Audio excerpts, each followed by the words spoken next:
Inflation. Understanding the basic dynamics behind inflation might seem easy. However, it is not as simple as some politicians and economists try to portray. But, to keep things simple, let's just explain the basics first. What is inflation? Inflation is the price variation of products and services experienced during a period of time. The general term inflation is used to describe the rise in prices of products and services, denominated in a certain currency. Keep in mind that the currency denomination makes all the difference. So, if in 2013 the price of 1 kilogram of apples in Madrid costed €1.20, and a year later the price had risen to €1.25, this means that the apples in Madrid experienced an inflation rate of approximately 4.17% in 1 year. Deflation is the same as inflation, but in reverse. Instead of having rising prices, we have declining prices. Deflation is also called by some as negative inflation, because the principle is the same.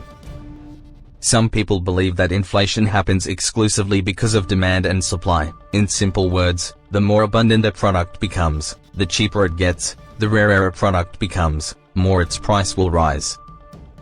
Let's see the following example. Let's imagine that there is a town with only 150 houses for sale. In that town the average house price is $80,000 and there are 200 families that would like to buy a house. The first 50 houses available on the market got sold really quickly for $80,000. So, the house developers, who put the houses for sale, realize there is a house shortage in that town. The house developers want to take advantage of that house shortage. So, they increase the price of the houses they put for sale. A month later, the average price of a house in that town increases to $90,000. In that town 50 families already bought a house the month before, but there are still 100 houses to be sold. But, because prices rose, the number of families who could afford to buy a house decreased from 150 families to 120 families, because not all of them have savings or access to a $90,000 credit loan. But 100 houses are not enough to fit 120 families, so the house developers keep rising the prices of houses, because there is still demand. The prices continue to rise until only a few families can afford to buy the houses available on the market. Those who could not afford to buy a house will have to wait until the prices fall or until they manage to save enough money. The house shortage in that town caused the prices to rise, or, if you prefer the other view of the problem, the excessive demand drove the prices up. This might seem brutal, but this is how the market works.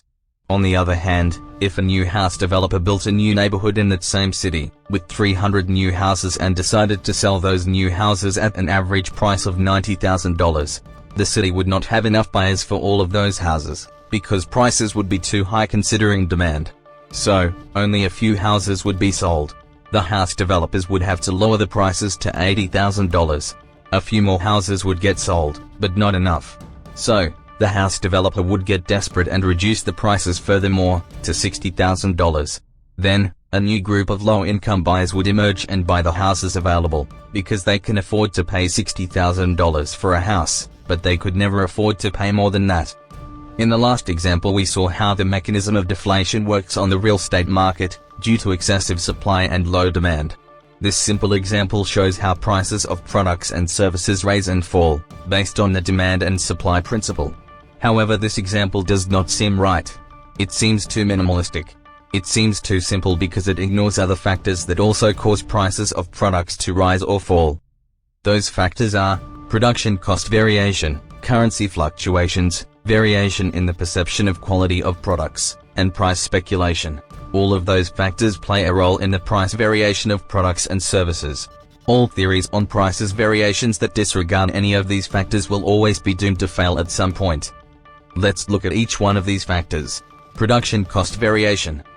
This is obvious. No matter what happens with the demand and supply, if cost of production rises, the product's prices will rise.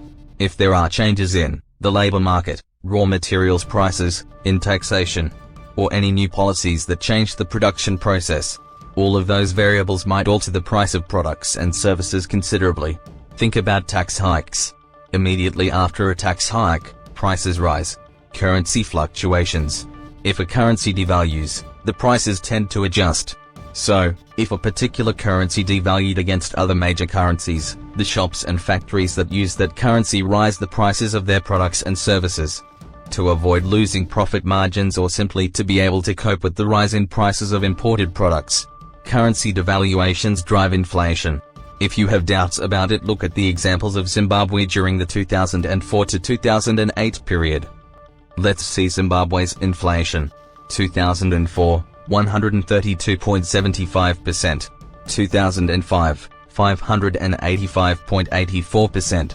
2006, 1,281.11%. 2007, 66,212.3%.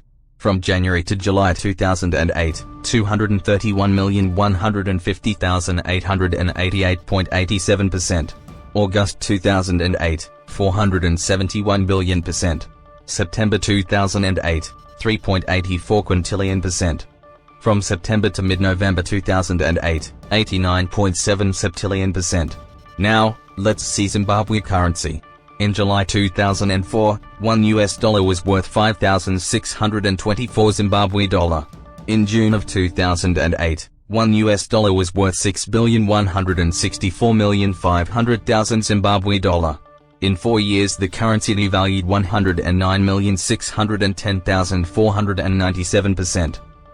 As the Zimbabwe's example shows, inflation rises as currencies devalue. The prices change for most products and services, mostly because of currency fluctuations. The two indicators seem to evolve almost parallel to each other. This is why the currency used for calculating nominal inflation is so important.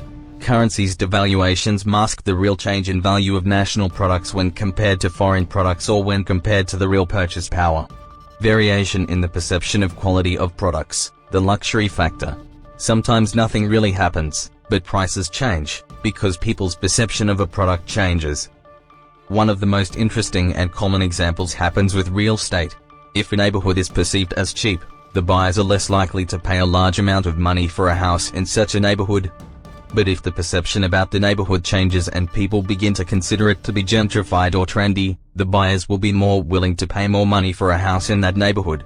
There are many products and brands that have seen such a change in buyers' perceptions, which allowed the prices of its products to rise considerably. Think of an expensive shoes brand. Some shoes brands considered expensive today were considered average brands when were created. Price speculation, self-fulfilling inflation or self-fulfilling deflation. If consumers perceive that in the near future, the price of a product will rise, the consumers prepare for the price rise, so they buy more units of that product to stock. They also become more willing to pay more, driving up demand and price. The shops that sell those products or services also see the incoming inflation and start rising prices, even if after a while demand falls and supply increases. Sometimes this situation creates price bubbles. This is a nonsense, but it happens. Price speculation is considered a self-fulfilling prophecy because the market's global perception drives prices up or down, even if there is no real reason for that price change. This is one of the main reasons why market bubbles form. Oil prices often suffer from this phenomenon. When markets predict that in a near future, there might be a change, which will cause demand to rise or supply to fall, those predictions cause oil prices to rise, self-fulfilling the inflation prophecy. This self-fulfilling prophecies work both for inflation and deflation, but in most cases, prices only remain affected by this phenomenon in case of inflationist surges, because deflationist prophecies are quickly stopped by the demand growth. After seeing all of these factors that influence prices, most seem obvious, but many people haven't gave a thought about them when they were shopping or just comparing prices. As we saw in this video, there are many reasons why inflation happens, but perhaps, in stable markets, none is more important than currency fluctuation. Prices rise almost every year, even when there is no real change in demand, supply, taxes, regulations, buyers' perceptions, or any other change that could justify it.